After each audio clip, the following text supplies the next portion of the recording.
Capítulo 3. A necessidade de um Redentor.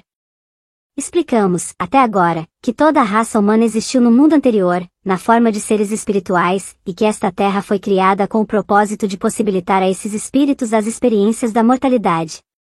Quando ainda nesse estado espiritual, foram investidos dos poderes de arbítrio ou escolha, e foi parte do plano divino que nascessem livres na carne, herdeiros do direito inalienável de liberdade, para escolher e agir por si próprios na mortalidade. É inegavelmente essencial ao progresso eterno dos filhos de Deus que estejam sujeitos às influências tanto do bem como do mal, a fim de que sejam experimentados e provados, para ver se farão todas as coisas que o Senhor seu Deus lhes ordenar. O livre-arbítrio é um elemento indispensável a tal teste.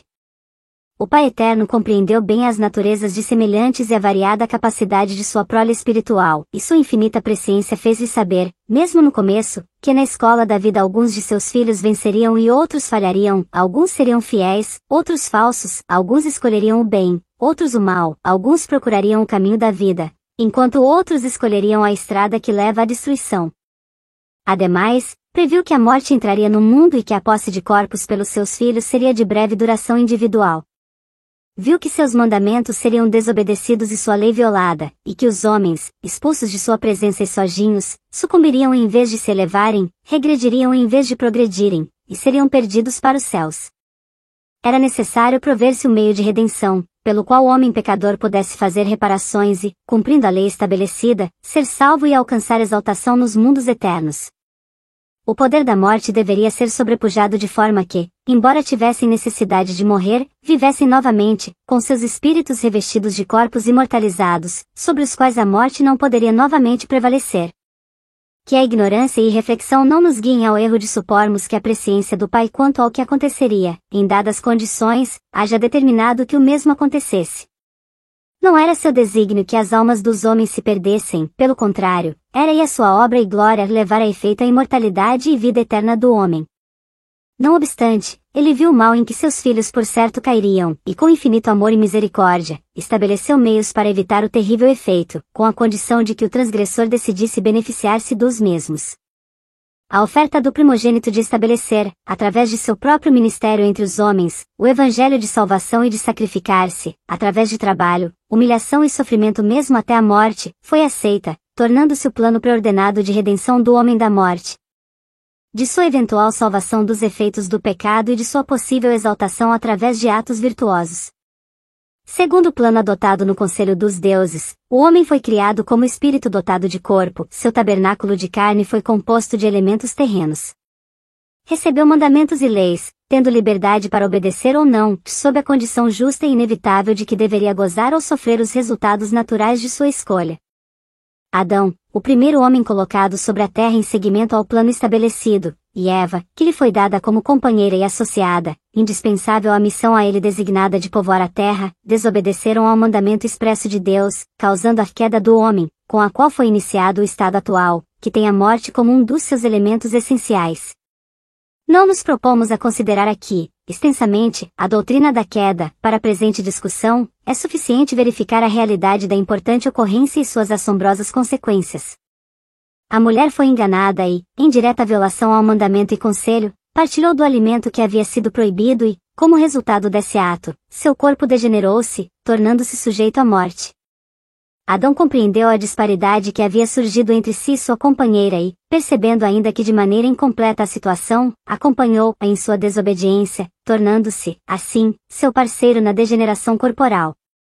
Notem-se as palavras de Paulo neste sentido. E Adão não foi enganado, mas a mulher, sendo enganada, caiu em transgressão.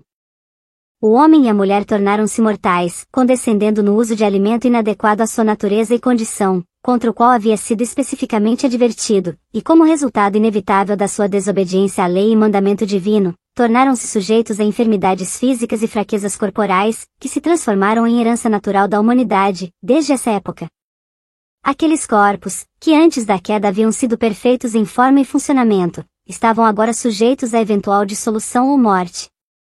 O arquitentador, através de cujos sofismas, meias-verdades e abjetas fraudes Eva havia sido enganada era Satanás ou Lúcifer, o rebelde e decaído filho da manhã, cuja proposta envolvendo a destruição da liberdade do homem havia sido rejeitada no conselho dos céus, e que havia sido lançado à terra, ele e seus anjos, como espíritos sem corpos, para nunca penetrarem no tabernáculo de um corpo próprio. Em um ato de represália diabólica, seguindo sua rejeição no conselho, a derrota por Miguel e as hostes celestiais, e sua ignominiosa expulsão do céu, Satanás planejou destruir os corpos nos quais os espíritos fiéis, daqueles que haviam conservado seu primeiro estado, nasceriam, e o ato de enganar Eva não foi senão um estágio inicial daquele infernal esquema. A morte tornou-se a herança universal, pode reclamar sua vítima na infância ou na juventude, na plenitude da vida ou sua intimação pode ser retardada até que as neves do tempo se tenham acumulado sobre a cabeça encanecida, ela pode ocorrer como resultado de acidente ou doença, por violência ou, como dizemos, através de causas naturais, mas virá, como Satanás bem o sabe, e neste conhecimento está o seu atual, embora temporário, triunfo. Mas são os propósitos de Deus, como sempre foram e sempre o serão, infinitamente superiores aos mais profundos desígnios dos homens ou demônios, e, mesmo antes que o primeiro homem fosse criado na carne, tomaram-se providências contra as maquinações satânicas que pretendiam fazer da morte o mal inevitável, perpétuo e supremo. A expiação a ser efetuada por Jesus Cristo foi estabelecida para sobrepujar a morte e prover um meio de resgate do poder de Satanás. Como a penalidade a que está sujeita a queda recaiu sobre a raça humana, através de um ato individual, seria manifestamente injusto e, portanto, impossível como parte do propósito divino, fazer com que todos os homens sofressem as consequências da mesma, sem uma providência para sua libertação. Ademais, uma vez que pela transgressão de um homem o pecado veio ao mundo e a morte foi transmitida a todos, é razoável que a expiação necessária tenha sido efetuada por um homem. Pelo que, como por um homem entrou o pecado no mundo, e pelo pecado a morte, assim também a morte passou a todos os homens, por isso que todos pecaram. Pois assim como por uma só ofensa veio o juízo sobre todos os homens para a condenação, assim também por um só ato de justiça veio a graça sobre todos os homens para a justificação de vida. Assim ensinou o apóstolo Paulo, e ainda, porque assim como a morte veio por um homem, também a ressurreição dos mortos veio por um homem. Porque assim como todos morrem em Adão, assim também todos serão vivificados em Cristo. A expiação deveria ser evidentemente um sacrifício vicário, voluntário e inspirado no amor por parte de Jesus, universal em sua aplicação à humanidade, desde que os homens aceitassem os meios de salvação postos ao seu alcance. Para tal missão, poderia ser eleito apenas alguém que não tivesse pecado. Mesmo as vítimas do altar, que a antiga Israel oferecia como propiciação provisória pelas ofensas do povo sob a lei mosaica, tinham que ser limpas e destituídas de mácula ou imperfeição, de outra maneira, seriam inaceitáveis e a tentativa de oferecê-las era sacrilégio. Jesus Cristo era o único ser que possuía os requisitos para o grande sacrifício. Primeiro, como o único homem sem pecado. Segundo, como unigênito do Pai, portanto, o único ser nascido na terra, possuindo em sua plenitude os atributos tanto de Deus como do homem. Terceiro, como o único que tinha sido escolhido no céu e preordenado para esse serviço. Que outro homem houve sem pecado e, portanto, completamente isento do domínio de Satanás e a quem a morte, salário do pecado, não foi naturalmente devida? Tivesse Jesus Cristo encontrado a morte como os outros homens, resultado do poder que Satanás adquiriu sobre eles, através de seus pecados, sua morte não teria sido senão uma experiência individual, expiatória apenas de suas próprias faltas e ofensas. A absoluta inexistência de pecados em Cristo qualificou-o. Sua humildade e voluntariedade tornaram-no aceitável ao Pai, como sacrifício expiatório para a propiciação de todos os pecados dos homens. Que outro homem viveu com poder para resistir à morte, sobre o qual a morte não poderia prevalecer, senão através de sua própria submissão? Jesus Cristo, entretanto, não podia ser morto até que chegasse sua hora, sendo esta a hora em que voluntariamente entregasse sua vida, permitindo sua própria morte através de um ato espontâneo. Nascido de mãe mortal, ele herdara a capacidade de morrer, gerado por um ser imortal, possuía por herança o poder de resistir à morte indefinidamente. Ele literalmente entregou sua vida, e esta é sua própria afirmação, por isso o Pai me ama, porque dou a minha vida para tornar a tomá-la. Ninguém me tira de mim, mas eu de mim mesmo a dou, tenho poder para dar, e poder para tornar a tomá-la. E ainda, porque, como o Pai tem a vida em si mesmo, assim deu também ao Filho ter a vida em si mesmo. Somente tal ser poderia conquistar a morte, e ninguém, senão Jesus Cristo, possuía esta condição indispensável ao Redentor do mundo. Que outro homem veio à terra com tal desígnio, revestido da autoridade de tal preordenação? Jesus Cristo, no entanto, não se apropriou da missão expiatória. É verdade que ele se ofereceu quando do chamado nos céus, é verdade que foi aceito, e no devido tempo veio à terra, para levar a efeito os termos daquela anuência, mas ele foi escolhido por um maior que ele próprio. Sua afirmação de autoridade teve sempre como essência o fato de que agia sob a direção do Pai, como testemunham estas palavras: porque eu desci do céu, não para fazer a minha vontade, mas a vontade daquele que me enviou. A minha comida é fazer a vontade daquele que me enviou, e realizar a sua obra. Eu não posso de mim mesmo fazer coisa alguma. Como ouço, assim julgo, e o meu juízo é justo, porque não busco a minha vontade, mas a vontade do Pai que me enviou. Através da expiação realizada por Jesus Cristo, uma obra redentora e vicária em favor da humanidade que estava apartada de Deus pelos efeitos do pecado, tanto herdado quanto praticado individualmente, o caminho está aberto para uma reconciliação, pela qual o homem pode, novamente, entrar em comunhão com Deus e tornar-se digno de habitar de novo e para sempre na presença do seu Pai eterno. Esta ideia fundamental está admiravelmente contida na palavra expiação, que significa reconciliação, reparação, compensação. O efeito da expiação pode ser convenientemente considerado de duas maneiras. Primeiro, redenção universal da raça humana da morte provocada pela queda de nossos primeiros pais e, segundo, salvação, que prove os meios pelos quais são aliviados os efeitos do pecado individual. A vitória sobre a morte foi manifestada na ressurreição do Cristo crucificado. Ele foi o primeiro a passar da morte para a imortalidade e assim é adequadamente conhecido como as primícias dos que dormem. Que a ressurreição dos mortos, assim iniciada, se estenderia a todos os que viveram, vivem ou viverão, é atestado por abundante evidência escriturística. Após a ressurreição de Nosso Senhor, outros que dormiam no túmulo se levantaram e foram vistos por muitos, não como aparições de espíritos, mas como seres ressurretos possuindo corpos imortais, e abriram-se os sepulcros, e muitos corpos de santos que dormiam foram ressuscitados. E, saindo dos sepulcros, depois da ressurreição dele, entraram na cidade santa, e apareceram a muitos. Aqueles que então apareceram são chamados de santo, e outras escrituras confirmam o fato de que somente os justos ressuscitarão nos primeiros estágios da ressurreição, ainda a ser consumada, mas que todos os mortos deverão, por sua vez, retomar corpos de carne e ossos, é estabelecido, além de qualquer dúvida, na palavra revelada. A afirmação direta do Salvador deve ser conclusiva: em verdade vos digo que vem a hora, e agora é, em que os mortos ouvirão a voz do Filho de Deus, e os que a ouvirem viverão. Não vos maravilheis disto, porque vem a hora em que todos os que estão nos sepulcros ouvirão a sua voz. E os que fizeram o bem sairão para a ressurreição da vida, e os que fizeram o mal para a ressurreição da condenação. A doutrina de uma ressurreição universal foi ensinada pelos apóstolos antigos, como também pelos profetas nefitas, e o mesmo é confirmado por revelação dada nos presentes tempos. Mesmo os pagãos, que não conheceram Deus, serão trazidos de suas sepulturas, e, como viveram e morreram na ignorância da lei de salvação, foi provido um meio para que o conhecessem. E então as nações pagãs serão redimidas, e os que não conheceram lei alguma tomarão parte na primeira ressurreição, e ser-lhes-á tolerável. Jacó, um profeta nefita, ensinou a universalidade da ressurreição e demonstrou a necessidade absoluta de um Redentor, sem o qual os propósitos de Deus na criação do homem seriam vãos. Suas palavras constituem um sumário conciso e poderoso da verdade revelada, tratando, diretamente, do presente assunto. Pois assim como a morte tem efeito sobre todos os homens, para que seja cumprido o plano misericordioso do grande Criador, deve existir um poder de ressurreição e a ressurreição deve vir ao homem em razão da queda, e a queda veio em razão da transgressão, e porque os homens se tornaram decaídos, foram afastados da presença do Senhor.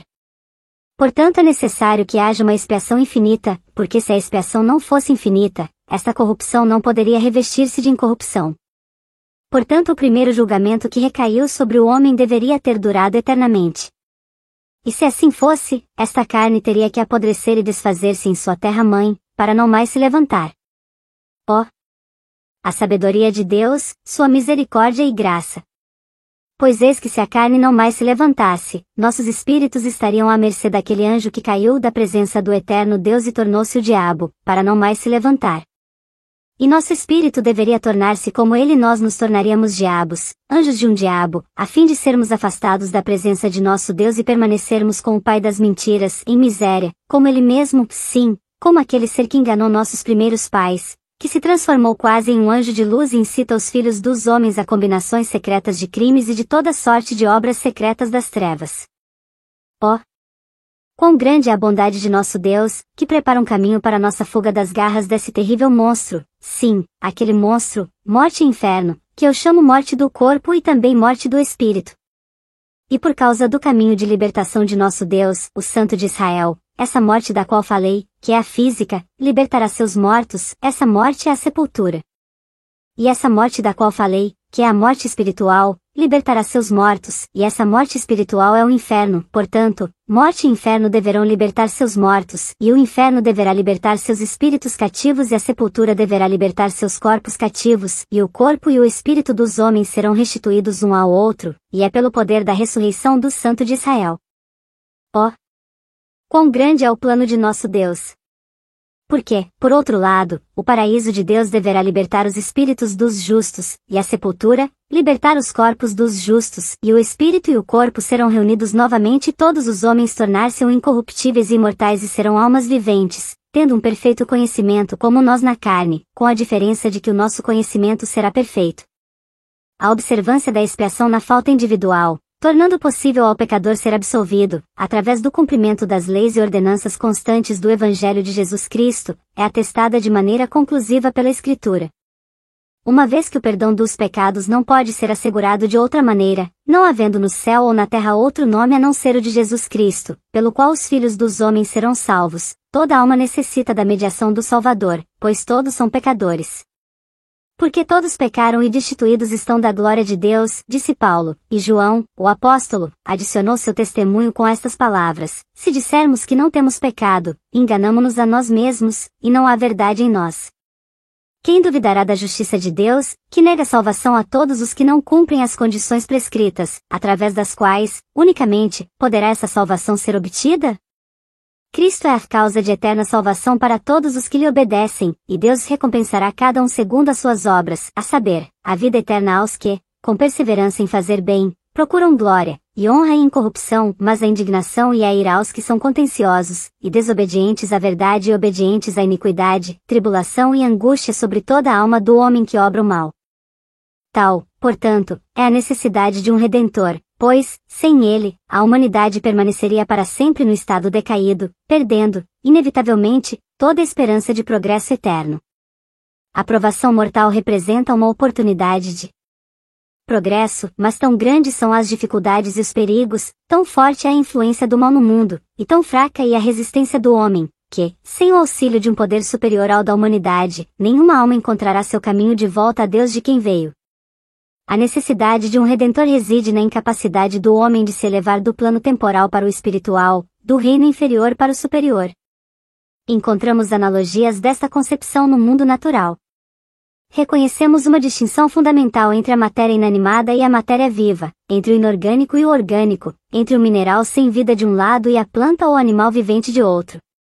Dentro das limitações de sua própria ordem, o mineral morto cresce por acréscimo de substância e pode atingir uma condição relativamente perfeita da estrutura e forma, como se vê nos cristais.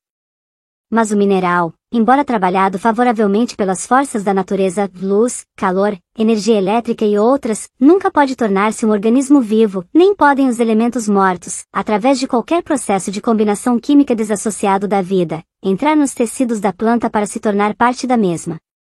Mas a planta, que é de uma ordem superior, encaminha suas raízes para dentro da terra, espalha suas folhas na atmosfera e, através desses órgãos, absorve as soluções do solo, aspira os gases do ar e, desses materiais sem vida, fabrica os tecidos de sua maravilhosa estrutura. Nenhuma partícula mineral, nenhuma substância química morta jamais se tornou componente de um tecido orgânico, a não ser pela instrumentalidade da vida. Podemos, talvez com proveito, levar a analogia ainda mais adiante. A planta não tem a capacidade de elevar o seu próprio tecido ao plano animal. Embora seja reconhecidamente a ordem da natureza que o reino animal dependa do reino vegetal para sua subsistência, a substância da planta torna-se parte do organismo animal somente quando este último, de seu plano superior e por sua própria ação vital, incorpora esses compostos vegetais ao seu organismo. Por sua vez, a matéria animal nunca pode tornar-se, mesmo transitoriamente, parte do corpo humano, exceto quando o homem vivente assimila e, por processos vitais de sua própria existência, eleva a substância do animal que lhe deu alimento ao seu plano superior. A comparação aqui empregada é admitidamente frágil, se levada além dos limites razoáveis da aplicação, pois a elevação do mineral ao plano da planta, do tecido vegetal ao nível animal e a elevação de ambos ao plano humano não constituem senão uma mudança temporária. Com a dissolução dos tecidos superiores, o material que lá se encontra volta ao nível do inanimado e morto. Mas, como ilustração, a analogia talvez não careça totalmente de valor. Assim, para que o homem avance do seu atual estado de relativa decadência para a condição superior de uma vida espiritual, é preciso que haja cooperação de um poder acima do seu.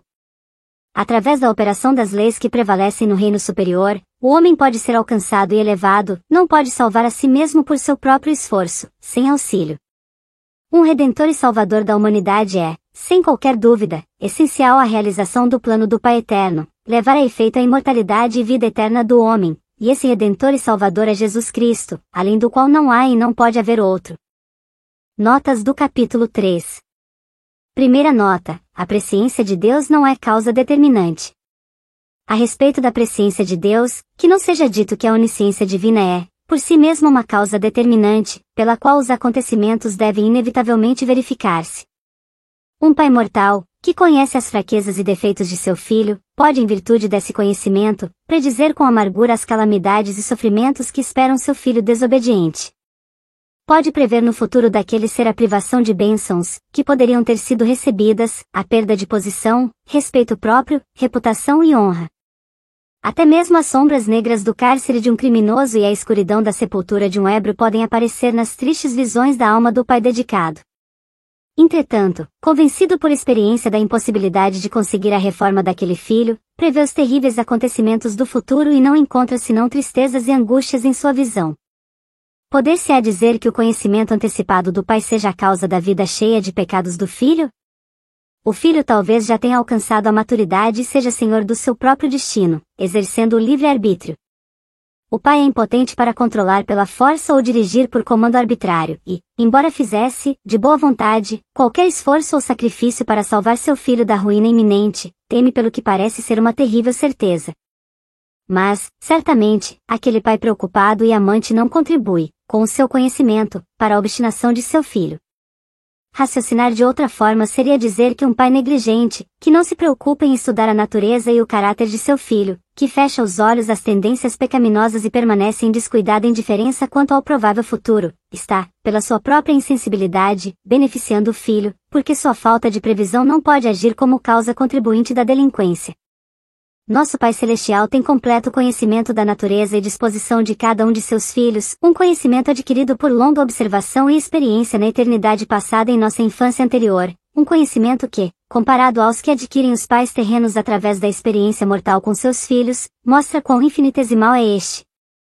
Em razão daquele conhecimento tão perfeito, Deus lê o futuro de seus filhos, dos homens individualmente ou coletivamente, como comunidades e nações, ele sabe o que cada um fará sob certas circunstâncias, e vê o fim desde o princípio.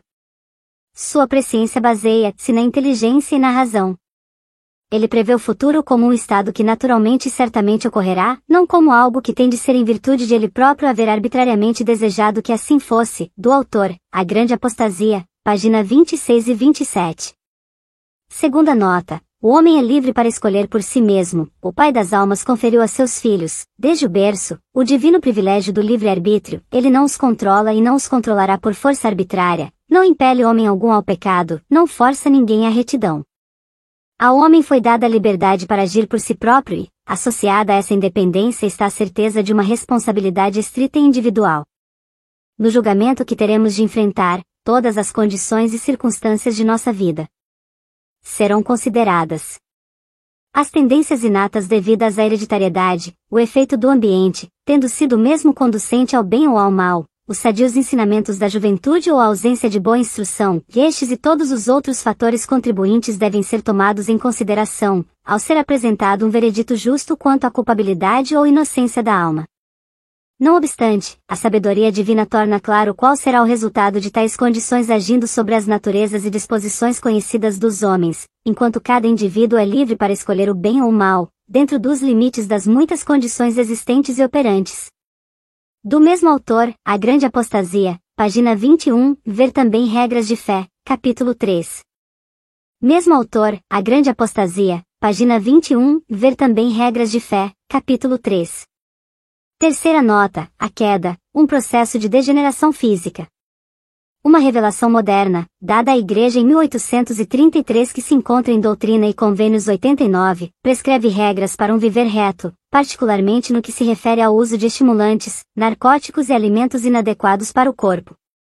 Com relação às causas físicas, que deram em resultado a queda, e a estreita relação entre essas causas e as atuais violações da palavra de sabedoria incluída na revelação acima citada, cabe bem a seguinte referência: esta, a palavra de sabedoria, como outras revelações recebidas na presente dispensação, não é completamente nova.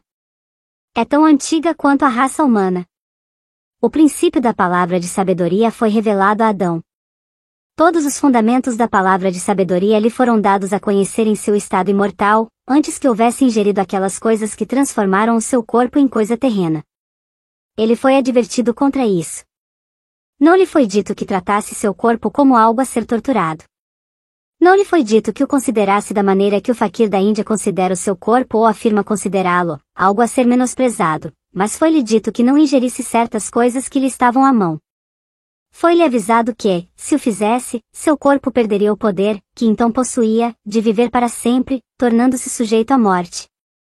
Foi-lhe indicado, assim como também a vós, que há muitos frutos bons para serem colhidos, ingeridos e saboreados. Cremos em degustar a boa comida. Achamos que as coisas boas nos foram dadas por Deus. Queremos tirar o maior prazer possível de nossos alimentos e, portanto, devemos evitar glutonarias e excessos em nossos hábitos alimentares e, como foi dito a Adão assim também a nós, não tocareis nestas coisas, pois no dia em que o fizerdes vossa vida será abreviada e morrereis. Deixai-me dizer-vos, agora, que nisto consistiu a queda, o ingerir de alimentos inadequados, alimentos esses que transformaram o corpo em coisa terrena, e aproveito esta ocasião para erguer minha voz contra a falsa interpretação da Escritura, adotada por certas pessoas, sendo corrente em seu pensamento, e mencionada de maneira secreta e dissimulada, que a queda do homem consistiu em alguma ofensa contra as leis da castidade e virtude. Tal doutrina é uma abominação. Que direito temos de modificar o sentido e significado real das Escrituras? Que direito temos de declarar que Deus não quis dizer o que disse? A queda foi um processo natural, resultante da incorporação, nos corpos de nossos primeiros pais, de coisas contidas em alimentos inadequados, pela violação da lei de Deus concernente ao que deveriam eles comer. Não andeis por aí cochichando que a queda ocorreu por ter a mãe da humanidade perdido sua pureza e virtude. Não é verdade, a raça humana não nasceu da fornicação. Estes corpos, que nos são dados, o são da maneira planejada por Deus. Não seja dito que o patriarca da raça, que esteve ao lado dos deuses antes de vir a este mundo e sua consorte igualmente real, foram culpados de tão abominável ofensa. A adoção dessa crença tem servido de justificação a muitos desvios do caminho da castidade e da virtude, com a desculpa de ser este o pecado da raça, tão velho quanto Adão. Não foi introduzido por Adão. Não foi cometido por Eva. Foi uma introdução do demônio, para que pudesse plantar a semente da morte prematura nos corpos dos homens e das mulheres, para que a raça degenerasse, como degenera cada vez que são transgredidas as leis da virtude e castidade. Nossos primeiros pais foram puros e nobres, e quando passarmos para o outro lado do véu, talvez aprendamos algo sobre seu estado superior, mais do que conhecemos agora. Mas saiba-se que eles foram puros, foram nobres. É verdade que desobedeceram à lei de Deus ingerindo alimentos que lhes haviam sido proibidos, mas quem dentre vós pode atirar a primeira pedra? De um discurso do autor na 84ª Conferência Semianual da Igreja, em 6 de outubro de 1913. Publicado em Anais da Conferência, página 118 e 119. Quarta nota, Cristo trouxe a redenção da queda. O Salvador assim, torna-se senhor da situação, que é pago o débito, conseguida a redenção, cumprido o convênio, satisfeita a justiça, feita a vontade de Deus e todo o poder posto nas mãos do Filho de Deus, o poder da ressurreição, o poder da redenção, o poder da salvação, o poder para decretar leis para o prosseguimento e realização deste desígnio. Portanto, vida e imortalidade são trazidas à luz, o Evangelho introduzido e ele se torna o autor da vida eterna e da exaltação. Ele é o Redentor, o Restaurador, o Salvador do homem e do mundo, e designou a lei do Evangelho, como aquilo que devemos cumprir neste mundo e no próximo, da forma como ele cumpriu a lei de seu Pai, portanto daquele que crer será salvo e o que não crer será condenado. O plano, o acordo, o convênio foi feito, iniciado e aceito antes da fundação do mundo, foi prefigurado por sacrifícios e completado e consumado na cruz. Assim, sendo mediador entre Deus e o homem, ele torna-se por direito ditador e administrador dos vivos e dos mortos, tanto na terra como nos céus, no passado, presente, futuro, no que se refere ao homem associado a esta terra ou aos céus, no tempo ou na eternidade, o capitão de nossa salvação, o apóstolo e sumo sacerdote de nossa fé, o Senhor e doador da vida. John Taylor, Mediação e Expiação, página 171.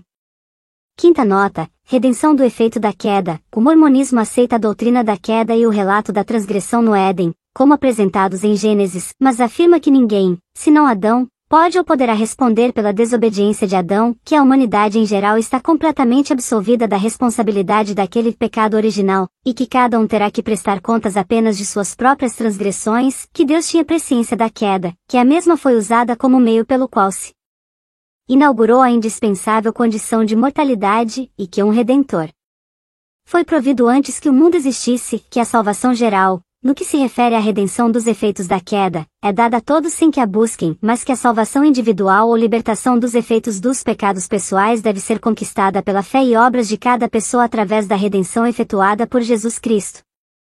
Do autor, Story and Philosophy of Mormonism, página 111.